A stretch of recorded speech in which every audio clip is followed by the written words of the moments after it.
从亲如兄弟到比臭狗屎都臭，只需要在一起干一个项目。开工宴上，项目经理老王和甲方负责人还有总监坐在一起，亲如兄弟。接着甲方老大说了：“我们公司有钱，我带的项目就更有钱。你们只要不缺进度，我就肯定不缺款。”老王说了：“我们正好是晴天大干，小雨猛干，大雨正常干。”总监在边上就笑了一笑：“你们随时干，我们随时看，保证不耽误你们干。”等干到正负零、基坑封顶的时候，他们三个又吃在一桌，就是微微有点臭了。总监说了：“你们晚上干活的时候能不能通知一下南坡回填那部分？我们可是谁也没有旁站见证，这个不能算啊！”总包老王赶紧接上，大群里提前1周我们都说过了，现场随时留人，只要有条件就回填。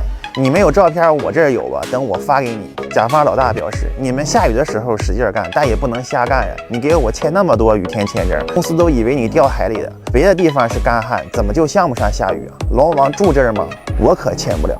封顶大吉那天聚会，总包老王直接开炮，如果签证落实不了，这头的资料是肯定配合不上。本来该我们干的活，你们说摘就摘了，计量都签字了，为什么不走流程？总监在一头扫眉大眼说一句：“你们的流程不正规呀，怎么往下进行？”